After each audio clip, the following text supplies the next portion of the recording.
I'd like to call the Wednesday, March 11th meeting of the Plymouth Board of Education in order at 7 p.m. Pledge the flag. I pledge allegiance to the flag of the United States of America and to the republic for which it stands, one nation, under God, indivisible, with liberty and justice for all.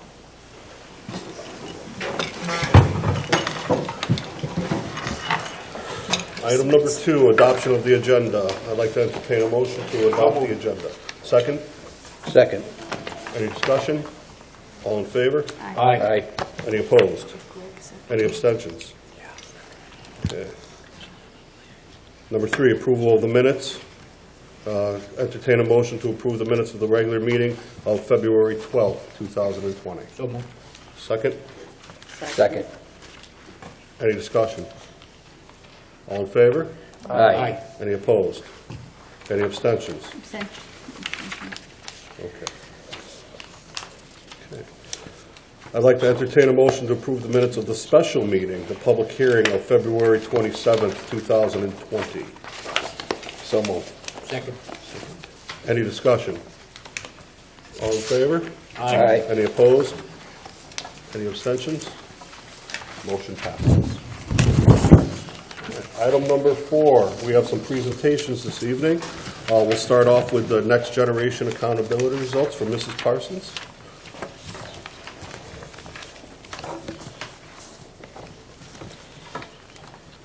Good evening. How are you? Okay, I'm here this evening to present to you on the 2018-19 Accountability Index. So this is our report card from the state on our achievement last school year. So these were just recently released in the last month or two. So on the Accountability Index, there are 12 indicators that range from academic achievement and growth to anything from absenteeism to graduation rates to physical fitness scores. This is a system created by the state of Connecticut, the Connecticut State Department of Education, to help track progress, help schools and districts make improvements, show where support is needed, and recognize successes. It helps them fulfill their requirements in reporting to the federal government as well.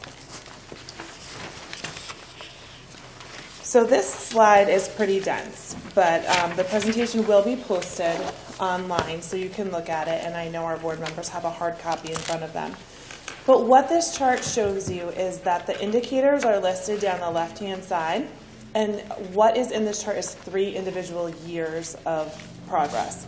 So we have the columns closest to the indicators are the most recent year, so 18-19, and then it goes across to 17-18 and 16-17. So a couple indicators that I wanted to call attention to are ones such as the ELA performance and our performance for our high need students. So that is indicator 1B. So what it says is that there's so many points that the state allocates to each indicator. So they allocate 50 points to this indicator. And if you look, we earned 42.4 of the points, which is 84.8% of the points. The state only earned 77.5 overall. So that shows that we are exceeding the state average with this indicator by 7.5 percentile points. And that we've increased since the year before, where we were at 79, and the year before where we were at 77. So over the years, we are increasing our percentage of points earned based on the scores our students are achieving. So when we talk about high needs subgroup, just as a reminder, those are our students who receive free and reduced lunch, our English language learners, and are identified and have IEPs through the special education process. So you can see that that is one of the things that we've done really well. In addition to the math performance index for our high needs students and growth in both ELA for all students and high needs. If you actually look at indicators 2A and 2B, we're looking at being 10 to 14% percentile points higher than the state average in those indicators. So one of the things you'll notice is that for the indicators that are under number 2, when we look at growth growth is valued twice as much as proficiency levels. So we could have students who are meeting the proficiency level and get 1 point per se, but if those students are also meeting their growth rates, which looks at each individual student, then we could get 2 points. So it's worth doubly as much, which means that the state has shifted their viewpoint in the past few years to look at growth over just reaching over a bar. So how many kids can reach proficiency? But growth looks at each and every individual student and sets goals for each student. And then what the state does is they determine how many students met their goals and to what extent. So we're gaining a lot of points in growth. Another thing to point out is that with the English language proficiency, we're looking at 20 students total, so that's a very small subgroup. That's the number of English language learners we have in district. Another success we have is in chronic absenteeism. This year we were at 86% of the points attained. The state was only at 78%. And just a few years ago, we were at 79. So we've grown in the number of points we're achieving in the past few years, and we're well exceeding the state average for both all students' chronic absenteeism and high-need students' absenteeism. There'll be some other indicators as you go down that are a little less familiar. Preparation for CCR, which is college and career readiness. Percentage of students taking courses. Those are any high school students who take either 2 AP or 2 career-based classes. Preparation for CCR percent passing exam is based on the AP and the SAT exam. When you get down to indicator 10, our post-secondary entrance, those are students who are leaving and enrolling in a 2- and a 4-year college. And then the arts access at the bottom is defined as the fine arts. So there's lots of very specific definitions about any of these indicators that you can find online, and I have the link at the end of the presentation. But you can see overall at the very bottom, this past year we obtained 78.4% of the points that we could have earned as a district. For the very first time this year, we're exceeding the state average. So on average, state districts obtained 74.2 points. We this year are at 78.4. So we are exceeding the state average, and we're showing year-over-year growth. When you break it down into individual schools, there are a few indicators here. So there's that total accountability index number. And what the state also looks at is participation. Do we have at least 95% of our students testing? Is there an achievement gap between our students who are high needs and those who are not? And what category are we ranking each school at overall? So you see here a 3-year trend for Fisher, and you see that their accountability index score is creeping up each year, and that there are no participation or achievement gaps. Overall, the school's ranking at a level 2 school.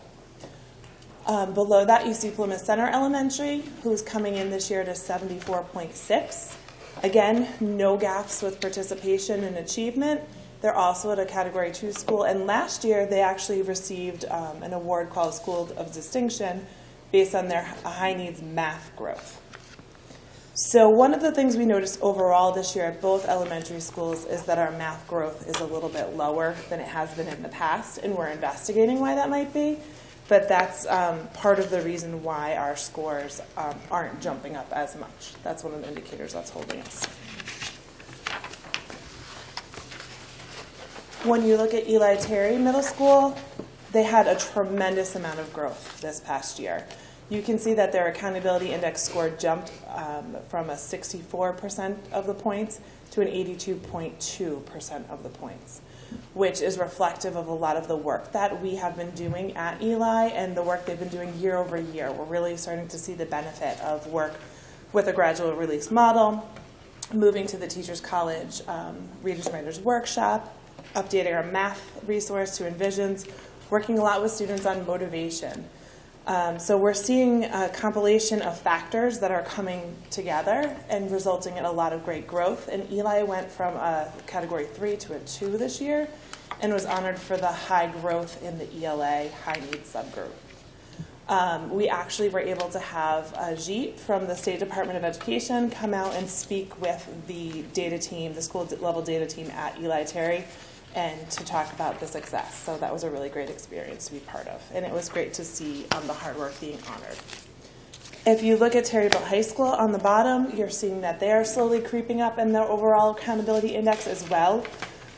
They've done a lot of work around absenteeism and graduation rates, and the high needs chronic absenteeism, who are students who may be out the most often, continues to be an area that we're working on, as well as some of our college and career and post-secondary rates. So you will see there is a small participation gap. We had 94.9% of students participating in science. So we were 0.1% off on the participation. And the high school is continuing at that level 3, and we're really striving towards a level 2. So overall takeaways, again, it's the first year we exceeded that state average, which is great to see. We're really looking at growth and stability year over year. And then a few of the things I pointed out is that the high school is focusing on continuing to improve their absenteeism rates, their exam rates. We saw great growth at Eli. We're trying to make sure we can replicate that over time. And then at the elementary, we're looking at math growth. And you see that reflected in some of our budget pieces with the coaching request. And you'll also hear an update that I'll share during the Superintendent's Award that we're working on curriculum review in math right now. So our goal is to maintain and sustain the individual growth rates overall. What are we doing to do that? Just as a reminder, we have a really strong district improvement plan that mirrors the performance indicators. So you'll see chronic absenteeism in the district improvement plan. You'll see growth and proficiency levels in the district improvement plan. Those district improvement plans trickle down into school improvement plans, and then the school improvement team works on those during data team meetings at both district and school and grade levels. Last year was our first year implementing EduClimber, which is our data management and warehousing platform, and that's really helping us to monitor and analyze data in new ways that we haven't been able to do before. We're able to run reports in EduClimber that compile a student's performance over years on multiple assessments with a click of a button, whereas in the past that would have taken days to compile that data. So we're really using that to inform our work. This year we've also been working with the instructional framework that we presented earlier to improve all of our Tier 1 instruction across the district, and we've been refining our SRBI plan, how we support the students who may need it the most. So I'm available as always to answer questions, as is Dr. Summel and any of our building level principals. But you can find more information, including looking at our school and district improvement plans and going online to EdSite, which is the public site through the State Department of Education, to find about any of these accountability indexes. Are there any questions? Okay. Thank you.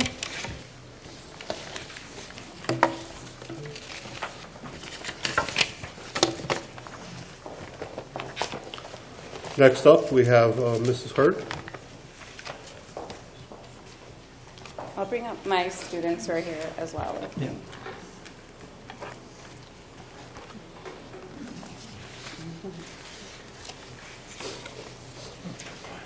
I'll introduce them in a moment, but I'll tell you about what we did first.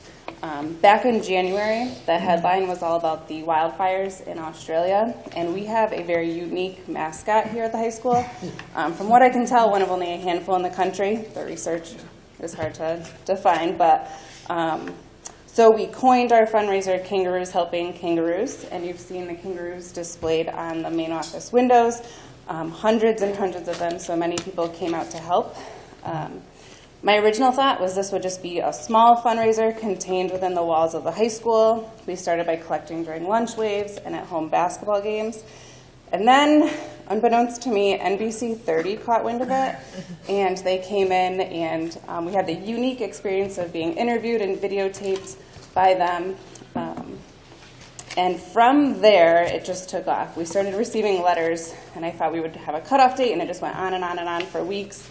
We received letters from Boston, New Hampshire, Delaware, Florida, Pennsylvania, and Iowa. Alumni dating back all the way to 1957 reached out to us, many from the 60s as well. handwritten letters, homemade scrapbooked cards, really cool stuff like that. Those cards are included on the display by the main office if you'd like to see them. Some other cool notes, the Litchfield High girls basketball team, their senior captain saw what we were doing, and they took up a collection at their home game at Litchfield against Our Lady Ruse and raised, I think, $200 that evening. Another cool thing was Mrs. Battisto at Fisher Elementary. Her first grade students came up with the idea to do chores to collect funds to donate to our cause. And they decorated and colored some really cute kangaroos on the windows. I have some people to thank. Of course, everyone who donated right here in the community and many miles away. Our students who cut out hundreds and hundreds of kangaroos, spent time in the evenings at the basketball games, and sat during lunch waves. 2 teachers here at the high school gave me a lot of support behind the scenes, Ms. Padelli and Ms. Erickson. And then I need to thank Robin Gudichauskas, answered hundreds of my questions.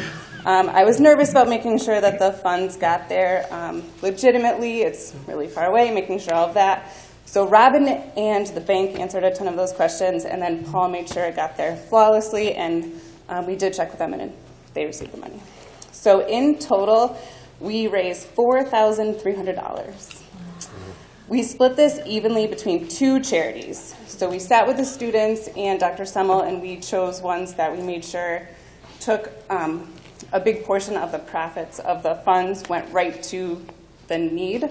So the first was Wires in New South Wales, and they rehabilitate the wildlife, including the kangaroos and koalas. And the second is the New South Wales Rural Fire Service. That's a strictly volunteer fire service. And the morning that we were on NBC 30, our American troops landed there in New South Wales, and they were volunteer. So I'd like to introduce the students behind me. I have 2 freshmen on the basketball team. They are here tonight because their game is canceled. So Gary Kozakowski and Mark Moldong, they were very hesitant, and they were very brave and were interviewed by the news, as was I. Other 2 freshman students, Laura Lima and Mackenzie Collette, sat many evenings at the basketball games and at lunch waves. And then Carissa Monahan is one of the busiest juniors in her class, and she spent a lot of time helping us, and she was on the news with us as well, and I think she wants to share some words. So thank you. So as you can tell, a few days after the new year, if you were just scrolling through any platform of social media, you just saw devastating pictures of the animals and the wildlife that was just ruined by the fires. And of course, I was devastated, being an animal lover myself. So when I found out that there was going to be a club at our school that was going to help any kind of relief efforts for the animals and the environmental relief there, I wanted to join it. And Kangaroos Helping Kangaroos was the perfect option for that. And I couldn't have done any of that or had any help if it wasn't for Ms. Hurd or anyone who wanted to donate to the club. So thank you guys. I'm going to come that way just for a second, if you don't mind. While he's walking, I would like to say that everybody that helped out should be commended. I think when we help a community that we don't even are familiar with, it brings our community closer together. So all of you should be proud of yourselves, and thank you for doing that. Excellent. I was going to say the same thing. I love the fact that we have so many teachers and students who are involved with giving beyond themselves. And this was something that really was created naturally, and you guys jumped on board, and you really took the initiative to do this. And you can see how you can make an impact in the world just by starting something small. And even if this just raised $200, that still would have been something that to be proud of. But the fact that you saw that this actually grew to be something really big shows you that you can get something started, and with the right momentum, it can really grow into something very cool. So on behalf of the Board of Education, we just have this certificate for you that we framed for you so you can put proudly into your classroom or wherever you want to put it and proudly display that. Congratulations to all your guys' work. Yep. Congratulations.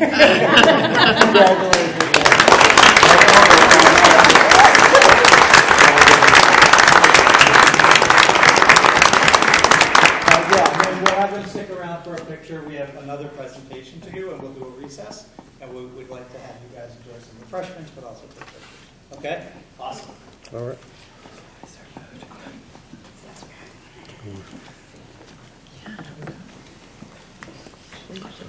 All right. Next up, we have the recognition of the Litchfield County Superintendent Association Student Award winners.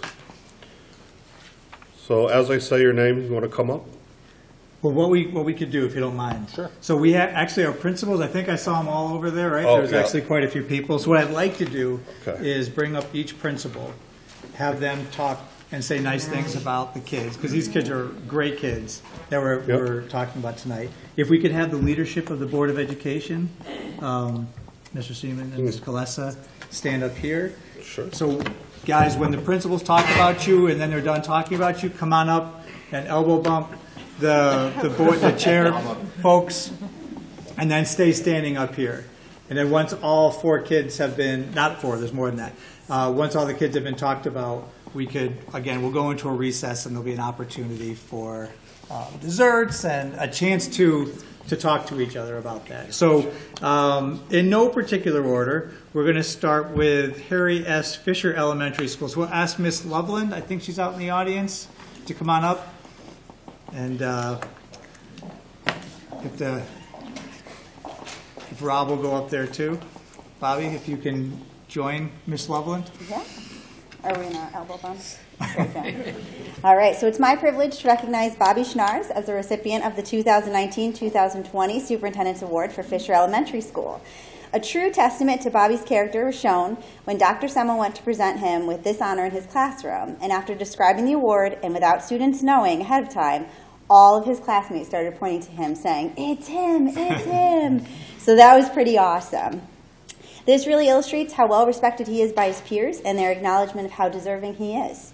Bobby's an amazing role model to all of our students. He is kind, helpful, and respectful to everyone in our community. He's viewed as a leader in our school and demonstrates true citizenship. Not only does he have high academic achievements and incredible work ethic, but he balances these demands with multiple extracurricular activities. He's in chorus and participates in sports club, where he values every player, regardless of skill level, and ensures all students are included. Furthermore, he plays on a travel basketball team, as well as plays baseball, tennis, and golf. We're very proud of Bobby and congratulate him for this wonderful recognition. Thank you for being an inspiration to all the students at Fisher. Again, well,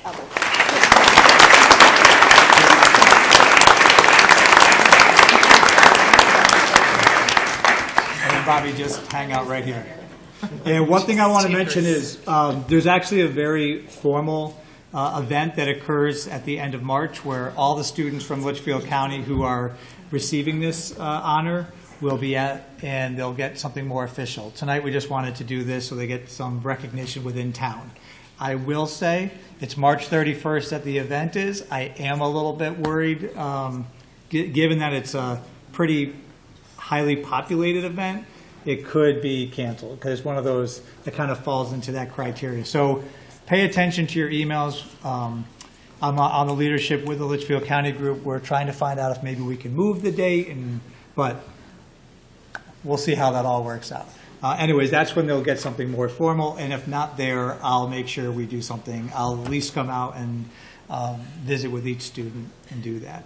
All right, so moving to Plymouth Center, and you stay here, Bobby. You get to stay here the whole time. Moving to Plymouth Center, we'll have Miss Turner come on up with her student.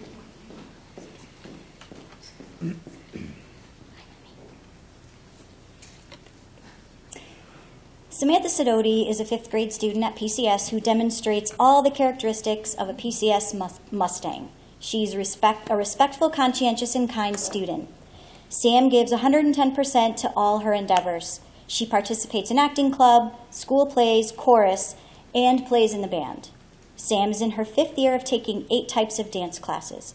She has shown leadership skills as a Girl Scout and as a helper in acting club. Samantha hopes to become a teacher one day, and I think she'll be a really good one. I'd like to present Samantha Sidoti as our 2020 LCSA candidate from Plymouth Center School. Congratulations.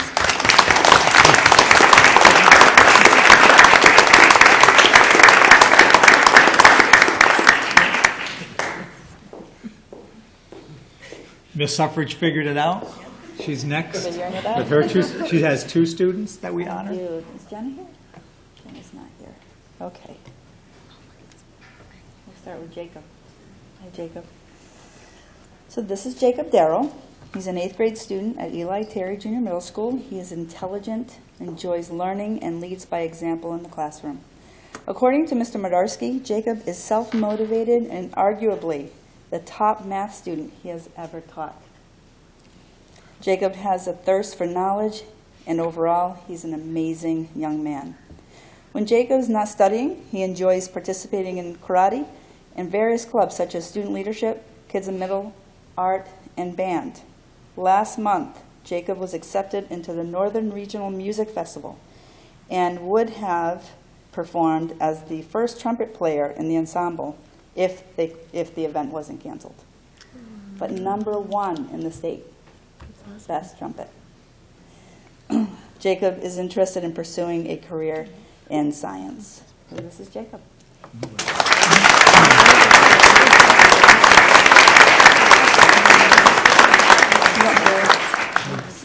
Okay. All right, we did expect her, so something must have come up. Okay, do you want me to? Yeah, why don't you? Okay. Sure. So the second recipient was Jenna Weilman. She's also an 8th grade student at Eli Terry. Jenna is conscientious, she is responsible, and she is super kind. This girl is always smiling, always. Jenna's teachers are impressed by her drive to do the best in every aspect of her life. Mrs. Leahy, Jenna's science teacher, mentioned that Jenna is extremely hardworking, positive, and she has a great sense of humor. She also stated that Jenna is a natural leader in the classroom, and she constantly challenges herself to learn more about the topic that she is studying. Jenna participates in community service projects as a leader in Kids in the Middle. In fact, last month she was chosen as the recipient of the Youth Live United Award. The award recognizes students with a connection to the United Way and who have given back to their community through volunteerism. Finally, Jenna enjoys reading and watching Netflix, and she plans to study medicine as she aspires to be a physician someday. So she will be.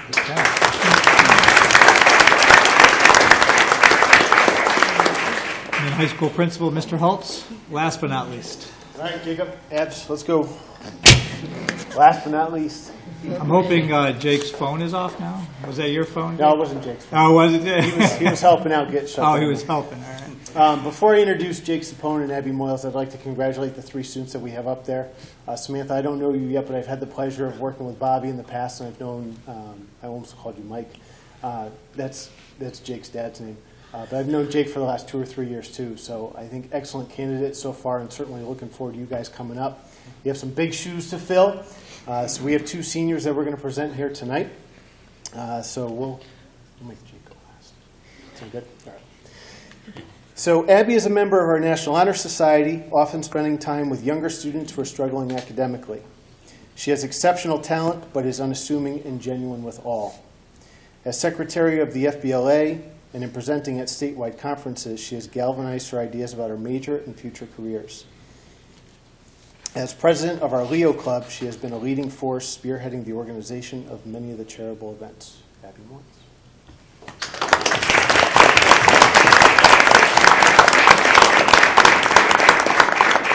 If you've been on this board for any period of time, this is not the first time you've seen Jacob. I think he's presented several times.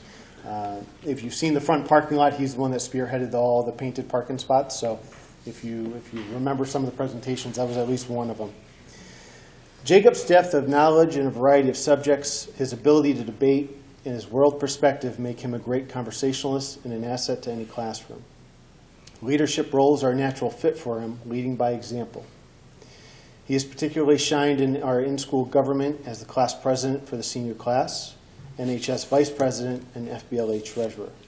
He has natural talent in working with others, whether it be peers or faculty. Jacob's opponent.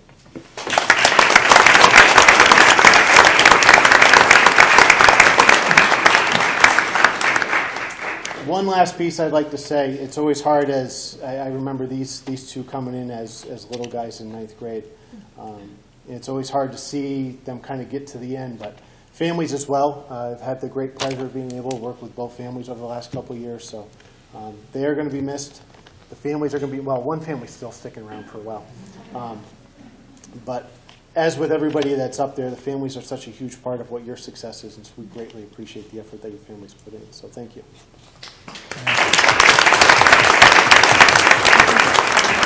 So, like, take a recess? I need a, entertain a motion for a brief recess. So moved. Second. All in favor? Aye. All right.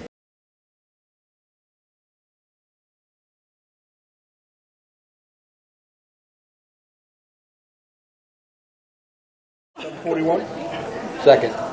All in favor? Aye. All right. Back in order. Item number 5, Superintendent's update. All right, so a few topics to talk about tonight in terms of superintendent's update. First of all, I'll start with a good topic around community reads. We kicked off community reads on, I guess it was last Friday. It feels like a lot longer ago. We had a number of people involved in the process of getting the books out there. Actually, Ms. Telke, who's here, actually led a brigade to get a number of our businesses, probably 30, 40 businesses, with a small box of books. We also have large box of books at IGA, Thomaston Savings Bank, the library, and Town Hall. So I understand that those books are going quickly. I ask people to read the book and then put the book back so that other people can get a chance to read it. All of our families each have a book, and hopefully they're going through, we have a calendar of events so people can read through the book as they go. So it is really going well. I hope people are putting May 1st on their calendar. It's our culminating event at Baldwin Park. We're going to do a number of activities. We're already connected to the Parks and Rec on that. And we'll also have some activities connected directly to the book. So there'll be some nice connections there. But for now, put May 1st on the calendar, 5 to 7. There'll be some food trucks there as well. Or you can bring like your own meals, that kind of stuff if you prefer. Much more information coming about that, later.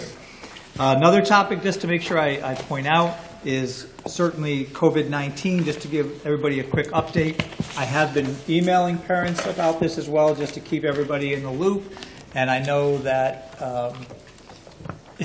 no matter where you go, you're going to get some information on what's going on out there. But just to hit a couple of points, I did participate on a conference call with the governor. I think that was Monday evening, and they had some recommendations.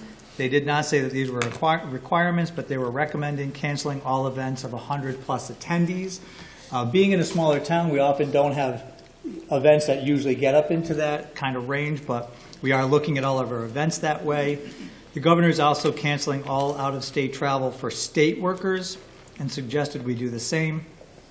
The State Department of Education suggests that we work with the Department of Public Health on canceling athletic events or school plays and spring concerts and field trips, again, when there's more than 100 plus people. So we've been paying very much attention. We've got all the list of all the activities that we do here in town, trying to make sure we look at any of the big events that bring lots of people together and looking to find either dates to postpone those events or outright cancel if we can't postpone. But again, fortunately, we have a number of events that happen that are smaller. Looking at the list of events, you have things like the Girl Scouts using one of our classrooms, or we have Little League coming and do certain things. There's certain events like that we want our kids to continue to participate. There's a small number of kids, and so that will continue for now. But as I said in my email, this is a fluid situation, and things could change, and things could come up from either the state leadership or the Department of Public Health that we have to pay attention to. Another thing that I'd like to point out is you all have a flow chart in front of you. It's a color flow chart. This was from the State Department of Education, and it talks about what would happen if districts needed to close. And if you've been paying attention to the news, you'll see that there have been a few districts that have done either short-term closures, but also I've noticed a couple. I think I just saw New Canaan, if I'm not mistaken. I think they did a 2-week closure. I think I just saw that very recently. This document that I have in front of you that we received from the State Department of Education, as you can see here, they recommend that if we were to close school, that it would just be like a snow day, or if it was for multiple days, it'd be like a blizzard. If you remember back 5-6 years, October, that blizzard knocked us out for a good 5 days, could be longer in some districts. So the State Department of Education is suggesting that if we close, and keep in mind, a school closure would be based on lots of conversations with our head nurse, our school doctor, the Department of Public Health, the State Department of Education. This is not a decision that I would simply make on my own. This would be a decision that would be made based on talking to all those folks. I think we're all in agreement, probably, not sure, that we're going to see more and more cases over time. The question will be, how are we going to react to that? So I will be having those conversations as we go forward, as things happen. The State Department is saying, if you've got proper documentation and then you still can't get your 180 days of school in, then you can apply for a waiver to potentially not have 180 days of school. Because we know by state statute we need to have 180 days of school. So districts cannot just close because they feel like it. There has to be some significant reasoning to do that. And it's my understanding that we could then potentially apply for this waiver. But this would likely mean having the end of the year come very late, depending on what happens. I can't see the future. I don't think anybody here can. If you can, let me know, and we can talk offline. We cannot see the future. We don't know what's going to happen. So we just need to be prepared for all the different scenarios. So I wanted to make sure you guys had this document. You'll hear things about distance learning. Some schools are going to talk about distance learning. As you see here, the State Department is suggesting that school closures is the better way of going. That's their recommendation. Because there's a whole host of things that comes about when you do distance learning, whether it be teacher contracts and other contracts that you're working with, or even special populations where you need to make sure their IEPs are covered. There's all kinds of reasons why distance learning can create complexities that we haven't sat around for a long time discussing to see if we can get around. So I just wanted to point that out because I think that's important to talk about. The other thing I wanted to mention in my update is we have a policy in our policy book. It's policy number 6153, and that policy is about field trips.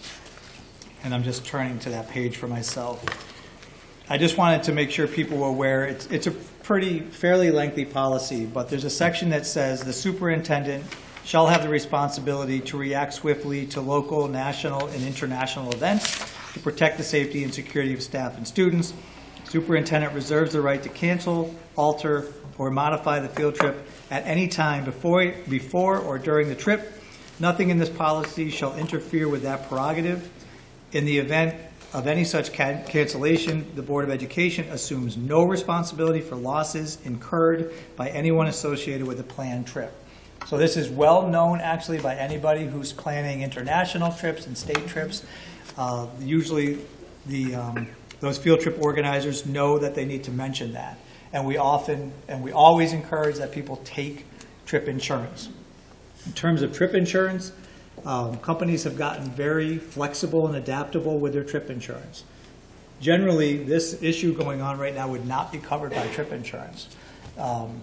So they are becoming more flexible. So we do have a number of trips that you've already approved, and there's even one on your schedule to approve tonight. So you approved a trip to New York for March 31st. But I've already been talking to all these folks. They want to move it to May 19th. And I said, that's a good idea. So they've already put the paperwork in to do that. I didn't see that the board would have any issue with moving that. And we'll see if we need to reassess as we get later. There's a trip to Boston that the band and chorus is going to. Mr. Keene has been working closely with our vendor, Destinations Unlimited, and they've been able to pretty much get out of all their obligations. They're still working on a few things, and they're looking to push that date forward and postpone that. We have a trip to Costa Rica in April. So actually, there was a meeting last night. I think Mr. Holtz and Ms. Erickson were present there, and they were talking about all the different options that they have available. So I do not know the exact answer in terms of how parents, what they will decide to do, because that meeting was just Tuesday, but they have a drop-dead date of when they should choose. But there's ways for them to get their money back too, and I think there was some alternatives to move the trip to June or even early July. So that's another kind of way to look at this as a case-by-case basis. And then there's one coming up on your agenda today. It's a middle school trip that we do annually to Six Flags, and that's June. So we left it on the agenda. You can talk about that. I think that these are types of trips that our kids really enjoy and benefit. We reserve the right to cancel them if things change in this world, but I'll leave that for you guys to discuss when you get to that point. Besides my updates there, I wanted to, before we ask questions, I wanted to kick it to Ms. Ehrenheim to talk quickly about pre-K. Yeah, so our pre-K lottery applications closed last Friday, and we had plenty of applicants to fill all the slots that we had for our lottery. You will get, if your child got accepted into the lottery, you'll get a notification via email on March 20th. So you should see those coming out, and then there'll be a set of directions in the email. You want to make sure you follow the directions that are in the email. There's some important steps that you need to take. You do need to accept your spot, and if you don't accept it, then it will be given to the next person in the lottery list. And so make sure that you're following all the directions that are in that March 20th email. It'll be coming out from my office. We were able to offer spots to about 40 students, so we'll have a new pre-K class coming in, and they will, hopefully everyone will accept their spot. Excellent. All right. And then we're going to ask Ms. Parsons, she had mentioned before, she's just going to give a quick curriculum update. Sure. We don't currently have a student achievement subcommittee, which is completely fine, but there's some policy that we need, requirements that we need to follow. So one of our curriculum policies asks us to give regular updates to the superintendent, which I do in our weekly meetings and bi-weekly meetings, but also to the board as a whole. So I just wanted to update everybody that we're well underway this year with our 5-year curriculum review cycle. This is something new that we're implementing so that every core subject area comes up every 5 years for a complete look at what are we doing, what has changed in the field in 5 years, what's working about our practices, are we using the most up-to-date resources, and we're going to be looking at everything from survey data to walkthroughs in classrooms to asking folks to reflect on our summative data like the accountability index that I shared with you earlier. So right now we are in a deep dive with math. They are going to be our first curriculum area that you'll hear from at the end of the year. And we just recently conducted walkthroughs on Friday. We went through and saw math, what it looks like in one day, K-12. So that was really interesting to see and allowed for a really great conversation. You'll see some surveys coming home as well soon about math. So we should be presenting to you in June our review.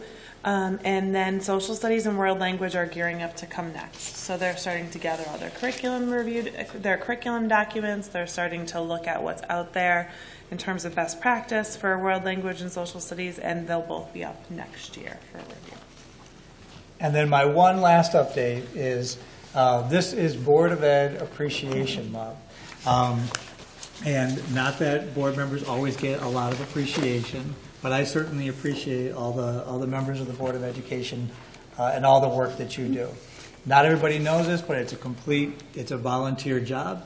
You know, you have to get elected. There's no pay to be doing this, and there's a tremendous amount of reading and homework that you have to do to be knowledgeable about what we're working on. So I certainly appreciate that, and I'm sure that our community appreciates it as well. This year, what we decided to do, since we're doing the book, the community read, you each have your own copy of the book. You also have a fancy-dancy bookmark, and we gave you your own pin to wear, and they all say, "All are welcome here," which is a really significant theme in the book. So the books are free. Whatever you want to do with it, you could keep it and put it on your shelf, or you could read it, and you can, share it with a friend or however you want to do it. But I thought that'd be a very fitting way to to celebrate Board of Ed Appreciation Month. Thank you. Thank you. And that is the end of my update. So All I'll right. answer any questions if you would like to, or Any questions for Dr. Sutton or any of the staff who spoke? Okay. Hearing none, we'll move on to our student representatives. Taylor?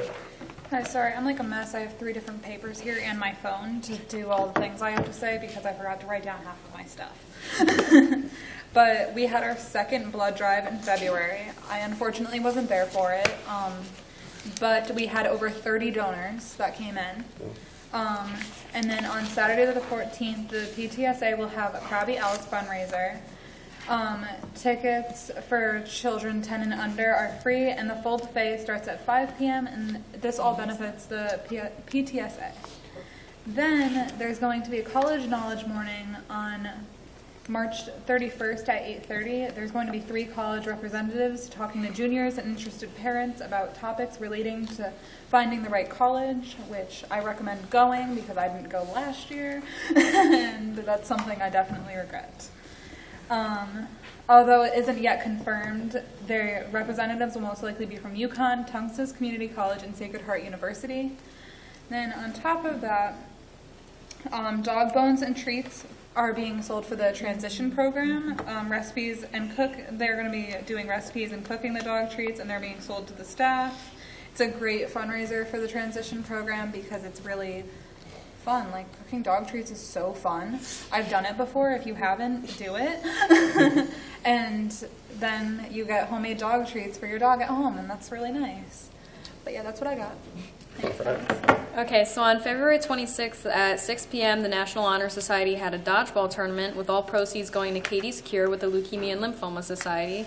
The event was extremely successful. There were 4 teams from Thomaston and I think 8 from Terryville with one of the staff teams included, and a lot of people went to just watch. And then on March 6th, we had the kickoff for the community read with the book Wish Tree by Catherine Applegate.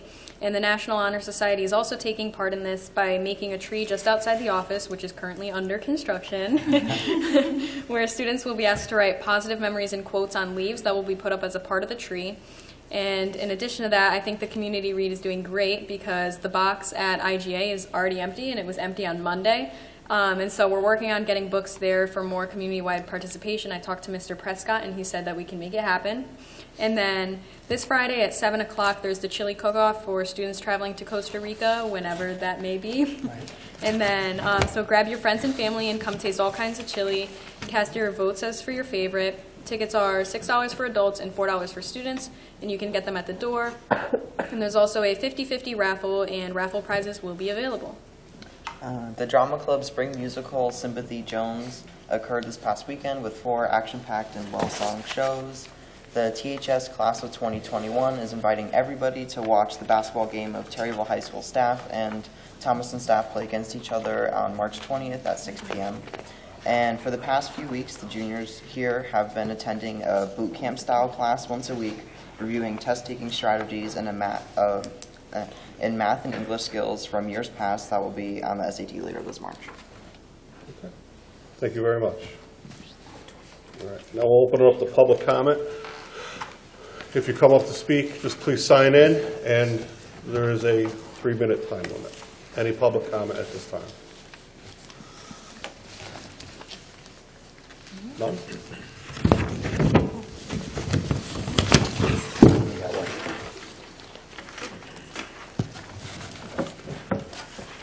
Hi. Please state your name and address for the record.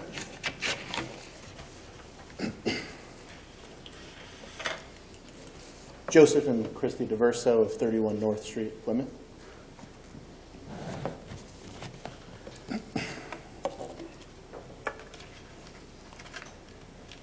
In starting my 3 minutes, I'd like to recognize that I was unable to make the public hearing for this forum to comment on option 1 of the restructuring, particularly of the elementary schools. I'm unaware if we've made a decision yet, but I know this is my first opportunity to speak. When my wife and I purchased in Plymouth in just before the 2014-15 school year, we chose North Street in part because of Plymouth Center School there. And welcomed the idea of our 3 daughters attending school from grades 5 through kindergarten, perhaps all at the same time even. With this restructuring, we're going to have to say goodbye to that envisioned dream. And so we didn't want to do so without at least voicing that opinion, that loss. As a 15-year educator, I also wanted to make sure there was a consideration of some unforeseen and incidental results of restructuring this way. One is a split of parent resources between schools, both in manpower and the ability to fundraise and attend events if the same building isn't having consideration of scheduling considerations. Towns and districts have also, incidentally, underestimated additional busing costs and busing times and changes to early morning routines when something like this happens. Lastly, I'd ask that there be a consideration for a possible reversion, that we pay attention to our data, and perhaps this is a permanent solution.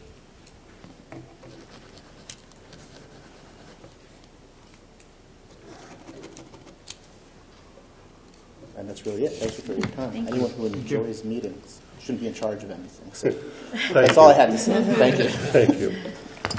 Okay. Any other public comment?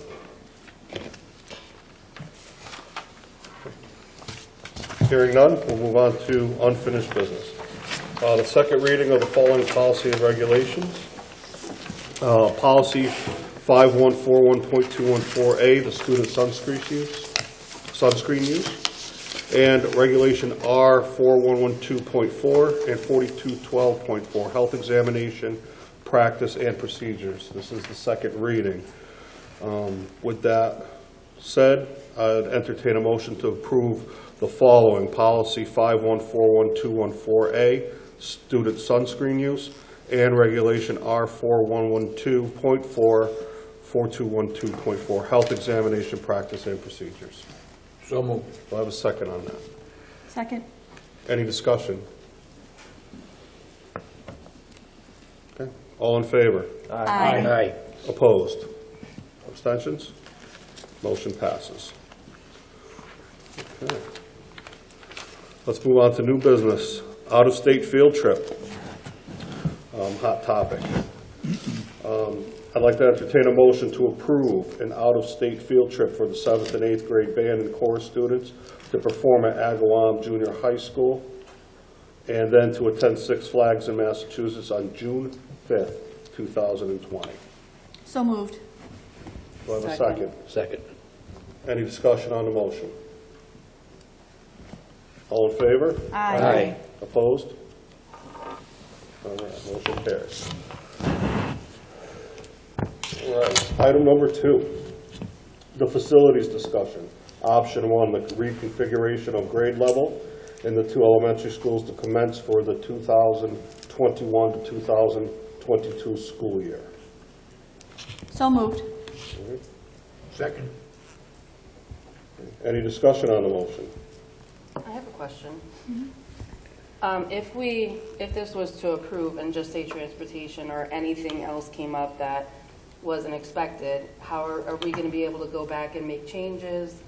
Or is this, if this motion passes, it's a done deal for the following school year? I would think that if the motion passes, it is a done deal for the following school year. Correct?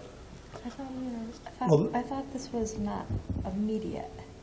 No, this is for No, not the following school year. 2021 to 2022. Thank you. 2 years from now. Yes, Yeah. 2021. Just want to be sure that it's. Yeah, no, it's not for that next being school said, year. somebody could think, what do you mean, No. in September?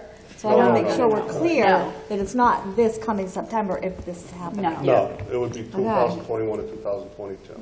And just for clarity's sake, we did have a recommended motion that we probably should make sure that that's the unless you can always change a recommended motion, but I think given the importance of this decision, it'd be important to start with that I would just base. rescind what just happened and start over. Just I rescind my motion. Okay, And So- I, want me to just read it? sure. I'd like to make a motion to entertain make a motion to approve option 1, reconfiguring grade levels in the 2 elementary schools as follows: pre-K through grade 2 at Plymouth Center School and grades 3 to 5 at Harry S. Fisher Elementary School to commence for the 2021-2022 school year. Do I have a second on the motion? Second. Do I have discussion on the motion? Yes, Giselle. So when we originally started doing this, I actually looked at this from a very outsider's perspective when it comes to option 1. I didn't go to school in this district, and when I started learning about it and I found out about the school system, and I don't know when it happened, but at some point I found out that for elementary school, depending on which part of town you live in, that decides which part of town you go to school in. And immediately my gut reaction was, what? I was genuinely surprised by that. I had no idea that that was a thing in our town. So that was my first reaction to it. And of course, we had to look into it a little bit more. We had the district study. I'll also admit when it came to that, I wanted to take really seriously the options that had to do with closing a school. The reason is, I think we did that study in order to save money, in order to better educate our students. So when it came to those options, I looked at it and said, all right, can we close a school and save a huge amount of money that we can disperse around better to consolidate and actually focus on education more? It seems like we couldn't do that at the moment. It seemed like that wasn't the right option. So what was left is, of course, the way we have it currently, or option 1, which after looking at both of them, it seems to me that option 1, where you can actually focus on which, I want to be careful how I word myself, but I don't want to speak softly about it either. There are a lot of questions that I have, and answers that I'll get is, well, you don't understand, it's Fisher. You don't understand, it depends on the school they're going to. I really get tired of those types of excuses when I'm asked, when I ask certain questions about certain things. And I think one of the biggest things option 1 will do is it'll take away the chance for those excuses. And I'm not blaming anyone for anything. Sometimes you do reach a certain point where you're like, I don't really know why students in this school system, or in this school, don't perform as well as students in that school. It's too difficult to come up with a solid reason why they don't. They just don't perform as well as another. And as you'll hear, people move into town thinking, oh, I better buy in this part of town because that's where the better school is, other than that part of town. It's so strange to me, being that we're such a small town already that it surprises me there's such a difference in socioeconomic standing between one school versus another. So anything where we can eliminate that thing, obviously we're not going to eliminate social economic differences, but where we can consolidate the schools in a way where that's not as much of an excuse or reason for failure anymore. Not that we're failing, but there is a clear difference between the two schools, the 2 elementary schools, and people know that. And if we can get rid of that, I would love to see that. So I also heard all the parents who said this is going to impact their kids, and it will. Any change ever will always inconvenience a certain amount of people, and that inconvenience shouldn't be mitigated. If we vote to approve this, this doesn't mean we ignored any of those concerns. It just means we looked at the whole and we said, as a whole, our job is to educate the students, and we feel that the decision we make here will help educate all of the students better than the option we have currently. Again, I don't know how this board's going to vote, but that's how I would view it if we do vote to confirm option 1. So I would, actually, I think of a quote that I heard at a basketball camp. It always stuck with me. It is temporary inconvenience, permanent improvement. So if the board thinks, like I do, that this will be a temporary inconvenience for certain students, but a permanent improvement for all the students, including the ones that inconveniences in terms of their education, if it's a permanent improvement for education, I would hope that the parents who this does inconvenience would understand that's why we're making our decision. And we heard them, and again, I don't know how this board's going to vote. But me personally, I heard everything. I have to vote the way that I think is going to best educate all the students of the district. That's it. Any other discussion or comments? I just want to say personally, my children actually went through a transition when we consolidated the two elementaries on this side of town, on the Terryville side of town, and I had a child who went to two different middle schools. So I do understand, and this child did have an IEP. I know that was a concern for transitional kids. We made it through. I'm not saying that it's for everybody, but we did it. We made it through. I'm not saying that, you know, option one is going to go smoothly 100%. We know there's going to be bumps in the road, but I do concur with what Josiah said. I think that we have to look overall what's best for the district and what's best for all students. There are going to be issues, but we'll work those out. And I hope that everybody understands, if this is what we decide, that we are doing it for the right reason. Any other discussion or comments? I guess I'll just say one more thing. I really wish that we had heard from more staff as far as how they felt about it. But I hope that in the transition that a lot of the small things are taken into consideration. The libraries, you know, reallocating the books, the desk sizes, all of like the small things. I would just hope that it's just a full transformation for the two schools and everything is thoroughly thought through, and especially the bus routes and how the drop-off situation will be. I know that Plymouth Center is extremely limited on parking as it is, and there's a lot of volume with the pre-K, and I just really hope that it's fully thought through and executed as much as possible, and not really any shortcuts are taken to just kind of get by. So I would like to say to everybody who came to the public hearing or whatever, however the board votes, we don't know, that all your considerations, all your concerns have been heard. We've spent a lot of time on this, going over it. That's why originally, the thought was, can we do this for 2020 to 21 if this was to pass? And the answer was no. We don't want to rush anything, just like you said. We want to, if this does pass, cross all our T's, dot all our I's, pay attention to every detail to make this as smooth as possible if it passes. So I want everybody to know that all your concerns, your thoughts, your comments, whether for it or against it, have been heard. They didn't go by the wayside, and they were all taken into consideration. Any other comments? All right, we'll call for the roll call vote. You vote yes, you're in favor of option one. No is against option one. Mr. Showers? Yes. Mrs. Johnson? Yes. Mr. Foote? Yes. Josiah? Yes. Yes. Kimmel? Cindy? Yes. Ms. Clausen? Yes. Okay. Motion passes unanimous.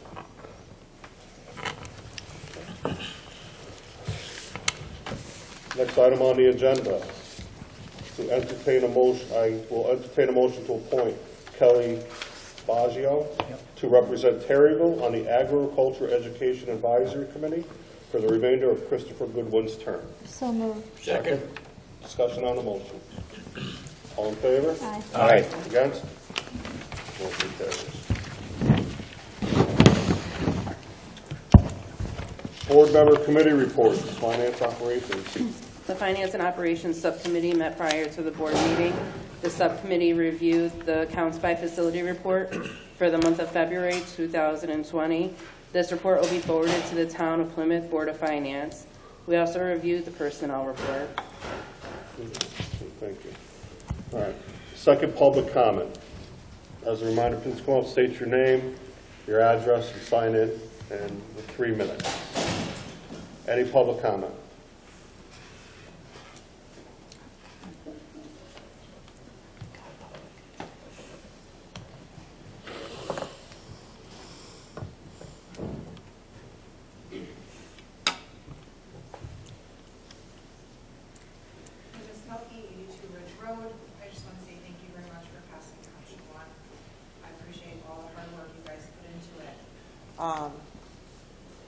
I know it's not an easy decision, and I appreciate what Josiah said about how it's not just about one, it's about the whole. and it is important to have our education of our children put at the forefront, and have that be the most important thing, not just what's convenient. So I just want to say thank you, and I also would like to implore you to have a very diverse committee when you're talking about, you know, who's going to be impacted by this. Make sure you have everybody covered: parents, teachers, staff, Board of Ed members, even community members that have been through these transitions in the past. Thank you. Thank you. Any other public comment?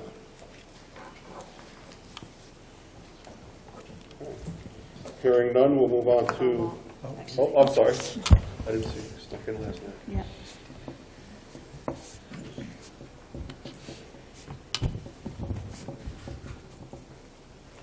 Hi, Erin King, 14 Whitney Court.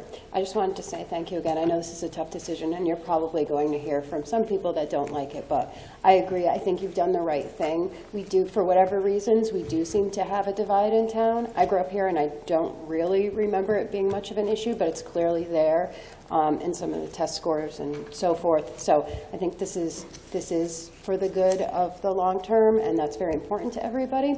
And to echo what the previous speaker said, I would urge the board and the administration to maybe consider putting together some sort of a community advisory board or something, just to make sure people feel like they're involved. And that may also be a great way to get at some of your concerns about some of the smaller things to make sure they're not forgotten. So thank you very much. Thank you. Any other public comment? All right. Hearing none, we'll move on to board liaison schools. Harry S. Fisher. They are having a sock fundraiser March 20th to April 3rd. It has their logo on them. Then they're having a 5th grade paint night Wednesday, March 25th. That's at Fisher Elementary School. And Spring Picture Day will be March 31st. Always a wonderful time, Picture Day.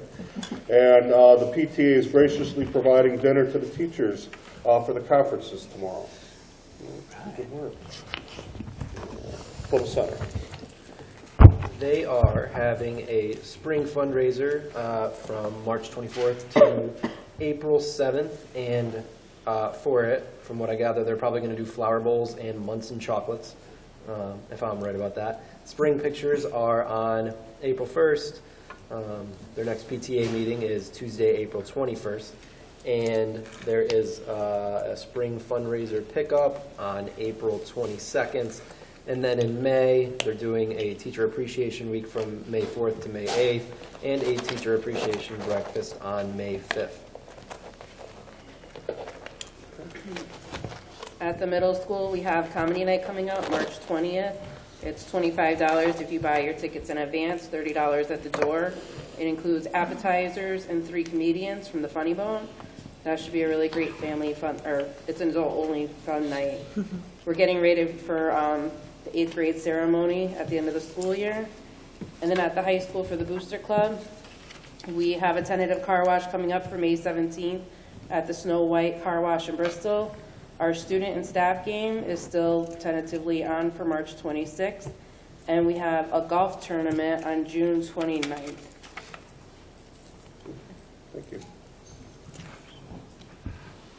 Oh, that's me, Terryville High School. Terryville. So the Terryville High School PTSA has 2 upcoming fundraisers for their after-grad party. This is to provide our seniors who are graduating with a safe and fun way to spend the night after their graduation.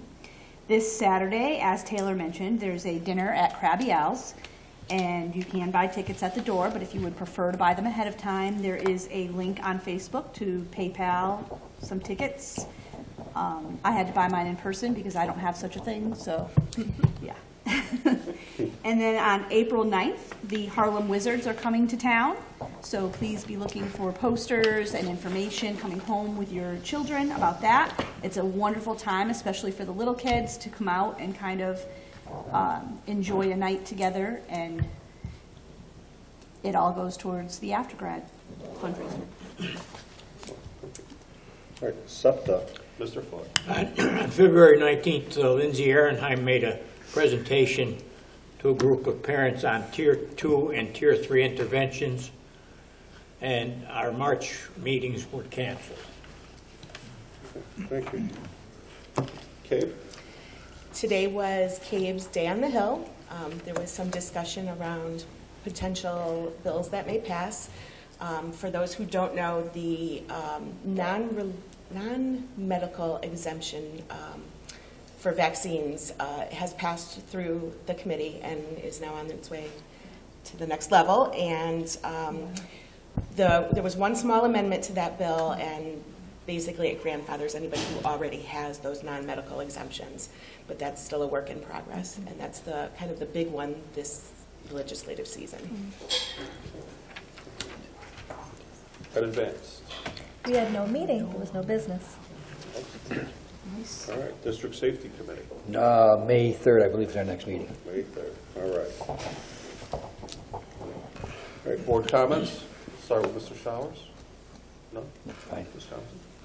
I just want to say again that I know the decision we made is going to be a tough one for some people, but I was going to mention, but I'm glad some parents mentioned, that I do think that, you know, there needs to be a committee of a lot of people involved in every little detail. But I think overall, I think this is a good decision that we made. I know it's something that we've been talking about for almost a year from the beginning of our facilities thing, so our facility study. So I want to thank the board for, you know, really digging in and thinking about it and taking everybody's opinions, and, you know, all the times that we did open it up for conversation. I do appreciate the parents that did come every single time, and the parents that came out even at the end. We did consider everything, but I think the board did the right thing. Mr. Foote. If you look at the office with all the kangaroos stuck to the windows, it just shows what kids can do if you put them to work. They're great, great. They can say what they want. Kids are great. Karen? Oh, no, I have nothing to add. Cindy? I went to the musical on the opening night, and I brought my daughter, and we both were really surprised at how great the singing was. The props were all made by the students. There was a lot of detail put into it. It was very sad to see that there was maybe 20 people in the audience, and it was opening day, and the kids did a really, really good job with that. So I know that they had a lot more showings after their opening day, but if you ever get a chance to go to the plays, they really put a lot of time and effort into it, and it was really shown. The singing was on key. Everyone knew their lines. It was really, really good. That's good. I just want to say, you know, the decision that was made tonight, I know not everybody is going to be happy about it, but for me, one of the reasons why I voted for this decision was because I lived through the transition of going from, at the time, East Main Street School over to Harry S. Fisher Junior High, was what it was called then. And I did not even know that there was a whole other side of town that existed. And so the transition from elementary school to middle school was extremely difficult, because not only are you going into a new school, but then you're meeting a whole group of new people that you've never known before in many cases. So I think that this is going to be a really good opportunity for our students to have a better transition into middle school. That is all I have. Thank you. Prasad? Helen? Okay. All right. 14th, the next regular meeting of the Board of Education is scheduled for Wednesday, April 8th, 2020 at 7 p.m. in the cafeteria right here at the high school. Item number 15, executive session. Items for executive session are proposed contract for the Technical Office and Professional Unit and the International Union, United Automobile, Aerospace, and Agricultural Implement Workers of America, the UAW, Local 376, and proposed contract for the Plymouth School Nurses Association. I'll entertain a motion to go into an executive session. So moved. At what time? What's that? And please invite myself. And please invite, yeah, we're going to invite Dr. Semmel and Paul. We're at 8:25. Second? Second. All in favor? Aye. Okay.